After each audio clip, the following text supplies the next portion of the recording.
এই কয়েকদিন ধরে গরমে মানুষের যে অবস্থা, খুবই খারাপ অবস্থা। আর আজকে সকালে ঘুম থেকে উঠে দেখি যে বৃষ্টি হচ্ছে। তো এর জন্য এই ভিডিও ক্লিপটা নিয়ে নিলাম।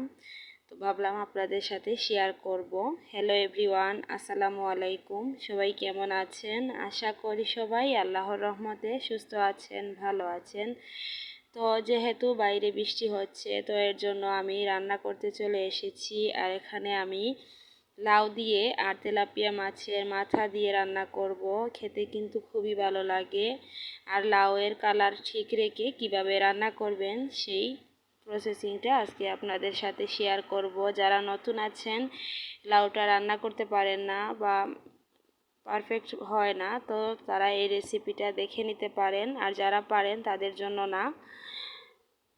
তো প্লিজ সবাই ভিডিওটি স্কিপ না করে দেখে নেবেন। আর হ্যাঁ, একটি লাইক দিয়ে দিবেন অবশ্যই। আপনাদের একটি লাইকে কিন্তু আমার ভিডিওটি নতুন সদস্যের কাছে পৌঁছাতে অনেক বেশি সাহায্য করবে। তো এখানে আমি লাউ রান্না করার জন্য ছোট্ট একটি লাউ নিয়েছি। আর এই লাউটা কিন্তু খুবই কচি লাউ ছিল।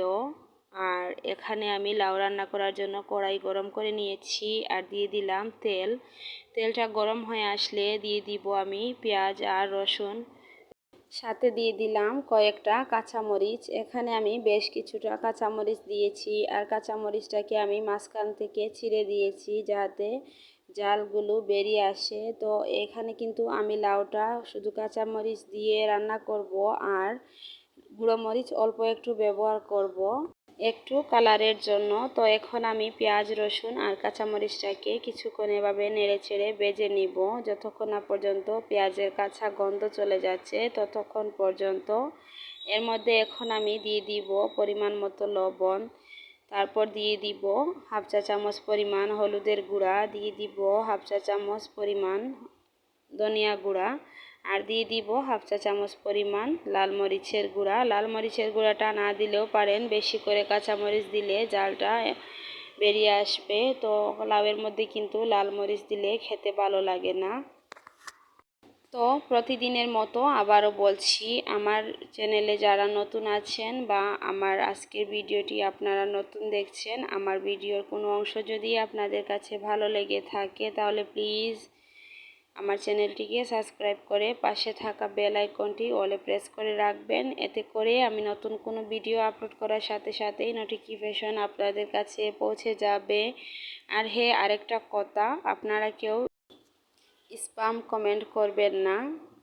কয়েকদিন ধরে স্প্যাম কমেন্ট আসা বন্ধ হয়েছিল, আবার শুরু হয়ে গিয়েছে।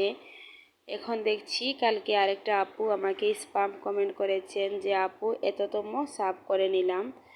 প্লিজ আপু, এভাবে ভিডিওতে এসে সাবস্ক্রাইব করে নিলাম কমেন্টটা করবেন না। এতে করে কিন্তু চ্যানেলের অনেক বড় ক্ষতি হয়ে যায়। আপনারা কেন নিজের ক্ষতি করছেন, তাও আবার অন্যেরও ক্ষতি করছেন। তো দেখুন, ভালো করে আমি মশলাটাকে এখন নেড়েচেড়ে অল্প একটু পানি দিয়ে মশলাটাকে কষিয়ে নিব। আর এইভাবে একবার হলেও লাউটা রান্না করে খেয়ে দেখবেন, খেতে কিন্তু খুবই মজা লাগে।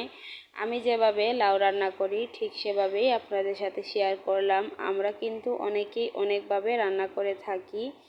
তো এক একজনে এক একভাবে রান্না করি, আর এক একজনের রান্না কিন্তু এক এক রকম হয়ে থাকে, আর স্বাদও কিন্তু ভিন্ন হয়ে থাকে। তো এর জন্যই এই লাউয়ের রেসিপিটা আজকে আপনাদের সাথে শেয়ার করা। তো প্লিজ আপনারা আমার ভিডিওটি যদি ভালো লেগে থাকে তাহলে প্লিজ প্রিয়জনদের সাথে শেয়ার করে দিবেন। আর হ্যাঁ, সুন্দর সুন্দর কমেন্টস করবেন। আপনাদের সুন্দর সুন্দর কমেন্টসে কিন্তু আমাকে পরবর্তী ভিডিও বানাতে অনেক বেশি উৎসাহিত করে। তো এখন দেখুন, মশলাটা কষিয়ে যখন তেলটা উপরে ভেসে উঠেছে, এই পর্যায়ে আমি লাউটা দিয়ে দিলাম। দিয়ে লাউটাকে আমি নেড়ে ছেড়ে ঢাকনা দিয়ে ডেকে কিছুক্ষণ রান্না করে নিব। তো এর মধ্যে কিন্তু আমি কোনো পানি ব্যবহার করব না। লাউ থেকে যেই পানিটা বের হবে ওই পানি দিয়ে কিন্তু লাউটা রান্না করে নিব। আর এইভাবে যদি লাউটা ঠিকভাবে রান্না করতে পারেন তাহলে খেতে কিন্তু খুবই দারুণ লাগে। তো দেখুন, লাউটা আমার রান্না করা প্রায় হয়ে গিয়েছে। এখন আমি নেড়েচেড়ে দিচ্ছি ঢাকনাটা উঠিয়ে। তো আরও কিছুক্ষণ লাউটা রান্না করে আমি এর মধ্যে দিয়ে দিব মাছের মাথা আর দিয়ে দিব ধনিয়া পাতা। তো ধনিয়া পাতা দিলে কিন্তু লাউ থেকে খুবই সুন্দর একটা স্মেল আসে। তো তো এইভাবে লাউটা একবার হলেও বাসায় ট্রাই করে দেখবেন। এই ছিল আমার আজকের ভিডিও। সবাই ভালো থাকবেন, সুস্থ থাকবেন। দেখা হবে পরবর্তী কোনো ভিডিওতে। আল্লাহ